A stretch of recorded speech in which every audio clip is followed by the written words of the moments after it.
Yon, ito na ang ating tuna pinusuan ng mga lods.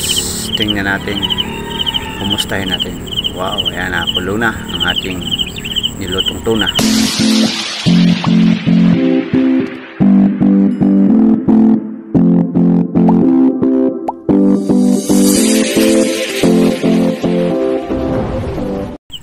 Good morning mga lods, tayo ay magluluto na naman ngayong umaga. So mapagpalang umaga po sa inyong lahat, ano? So yan, ang lulutuin po natin ay tuna pinusuan. So ayan mga lods, aking pong pinipiprepare na ang aking panghalong puso sa sinabawan nating tuna. So kailangan po mga lods, tanggalin natin itong magulang na nabalat. Ang kukunin lang natin dyan ay yung maputi na parte ng puso. So dahil yan ay matigas, so kaya kailangan ng ating kukunin yung parte na nasa loob na maputi na yung balat para malambot. So yan, meron pang nakamasid sa atin, no? Sa ating ginagawa. So yan, morning po, nandito tayo muli sa isang construction site bilang isang construction worker. So itong ginagawa ko ay pagkain namin sa pananghalian para sa 3 katao na magkakasama. So ayan mga lods, ito lang po ang ating kukunin na part ng puso, yung sa pinakailalim na medyo maputi na.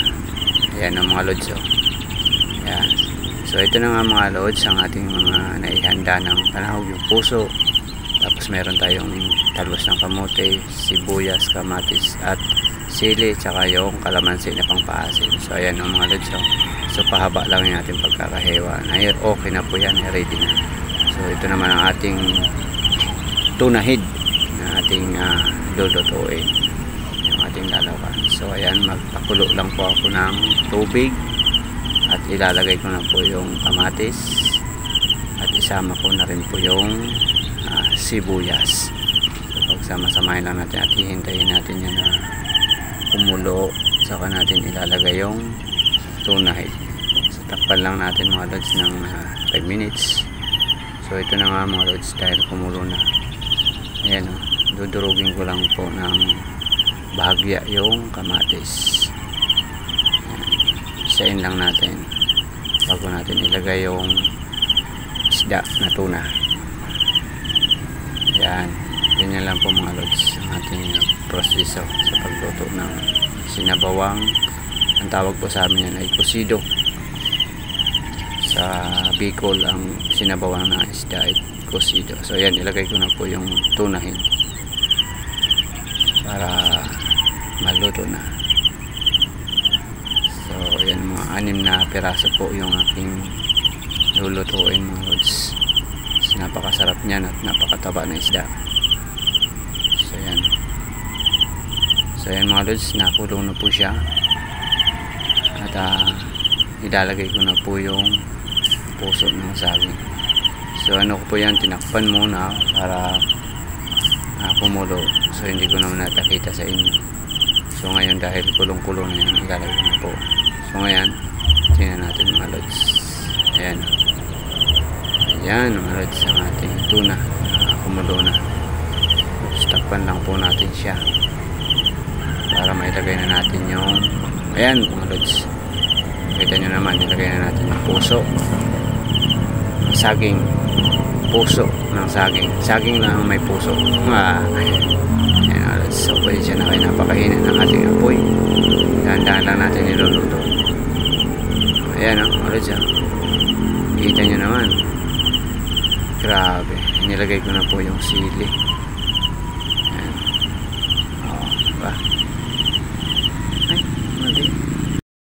So ayan, tikman lang natin kung ano na lasa ng ating nilulutong tuna. Ulo po ito ng tuna mga lods. Akin pong kinusido, sabi sa Bicol, cocido. Hinaluan ko ng puso ng saging tsaka talbos ng kamote. So So ayan yung puso ng saging yung mga lods, saka yung talbos ng kamote. Oh. So hinalo ko na nga mga lods yung talbos ng kamote saka yung puso para madali na natin to, mga ulam na. Ito yung ating buhay dito sa construction site, magluto palagi ng pang-ulam sa araw-araw at sa gabi kasi wala tayong tagaluto dito mga lods.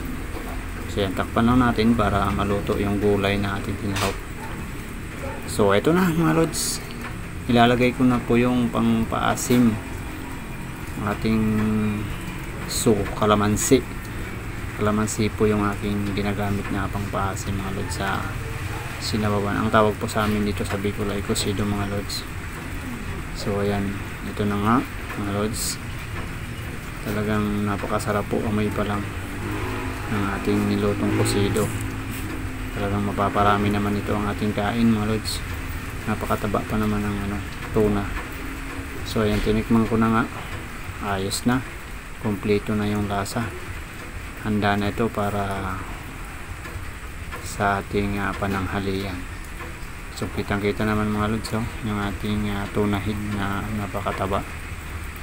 So ayan nga mga lods, ito na ang ating kusido.